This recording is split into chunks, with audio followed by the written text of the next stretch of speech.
What's up, everybody? Northern Fishing TV here, and I'm your host, Tony.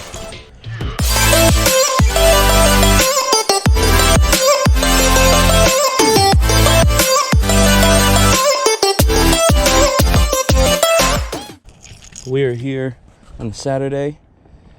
Water is under 50 degrees, and the fish are suspended. It looks like about 3 feet off the bottom. We're in about 6 feet of water.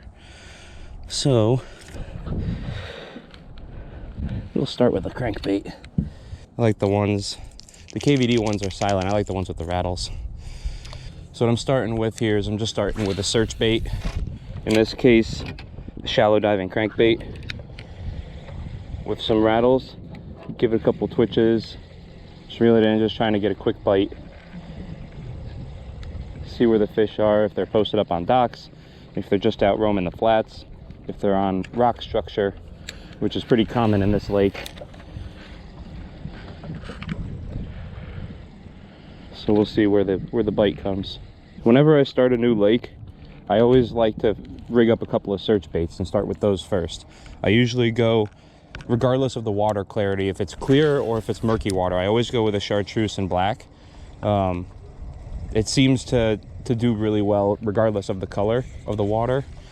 And then depending on the clarity of the water, I'll have rigged up a spinner bait of either bright colors like a green and a red, or just a red, or I'll rig up one with like a shad color. Like I have a Booyah golden shiner colored spinnerbait that's done well for me in clear water in the past. And then depending on the time of the year, if it's pre-spawn / spawn like it is right now up here in the northern states, I'll have a chatterbait rigged up. And that's usually my 3 baits that I start with. I might have a swim bait rigged up with an underspin, but that's only if I'm able to find, schools of bait fish, and then I can see that the fish are coming up from underneath them. Then I'll throw a swim bait on. But for the most part, I just use these 3. I might switch out the square bill for a lipless and reel that fast. I've had success with that kind of a bite early in the season. But if you're just starting out on a new body of water and you're not too familiar with the depth, the type of weed growth, the type of structure, it's just some grass, or how the fish behave during the certain types of the season, then those are the 3 baits that I always start with, and I think they could help you out a lot too.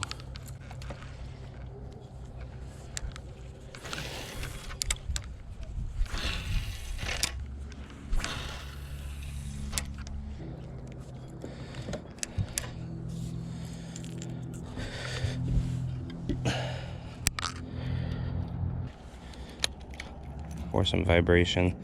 2 things that are good. You can see today it's kind of I would call it an overcast day. I don't know if you could tell. And I've noticed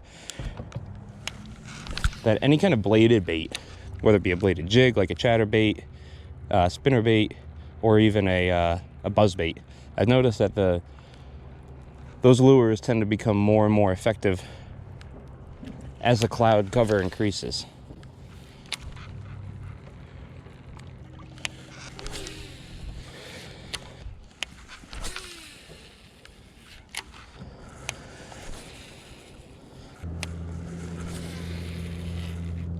You can see on the sonar, this is a traditional sonar, and then this is a down imaging, and you can see much clearly it's just a bunch of grass that's coming up about 2 feet below the surface.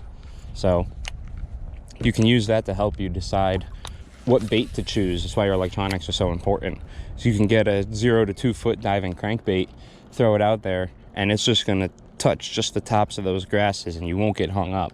But then you can use the properties of crankbait to help you search this big flat. It's very important to know how to use your electronics and how to read them, let alone how to use them and set them up, so that they can help you decide which bait to throw in the right situation.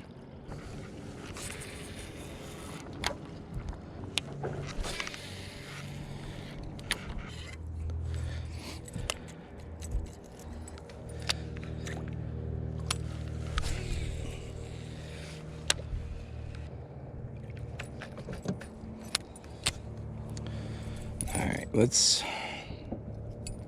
How many of you ever seen that happen before? The trailer hook went through the eye of the blade. That is just incredible.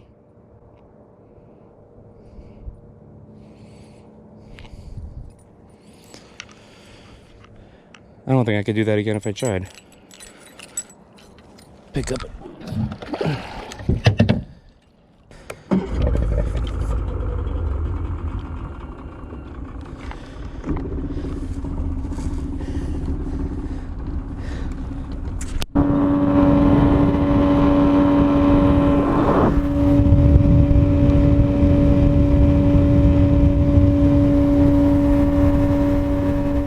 So as you can see, going through my lures that I'm throwing, I'm just putting on different variations, but essentially the same thing.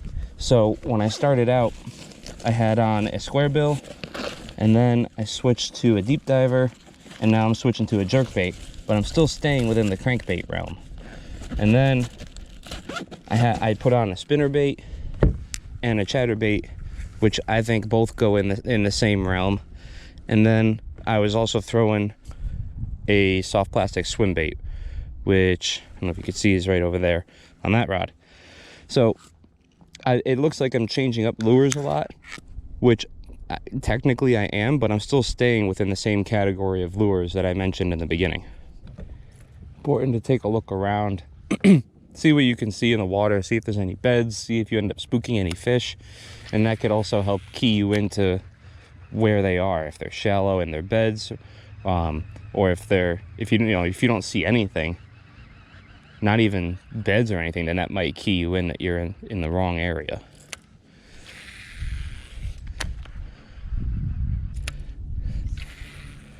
It also helps to not make too much noise if you don't have to. So a lot of times what I'll do is I'll run the trolling motor for a little bit, get some momentum going, and then I'll turn it off and I'll just let the boat glide, so that if there are any fish in the area, I have less of a chance of spooking them, rather than just keeping the trolling motor running the entire time.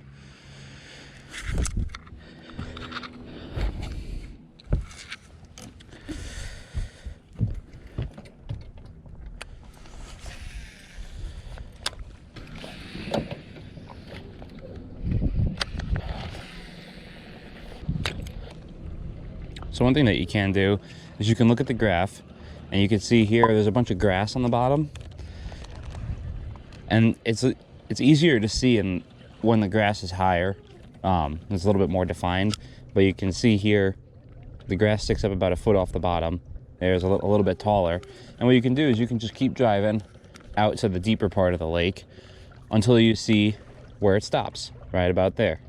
And so then, now that I know that I'm pretty much over the grass edge, what I can do is I can turn sideways, like I am, and you can see now I'm back on top of it. And what I can do is I can just follow the line of this grass edge and then fish the edge of that. I know it's not grassy to the right of me and grassy to the left. 7, 6, 5, 4, 3, 2, 1. You'll never have the sacred stone. Oh, this you crazy mother.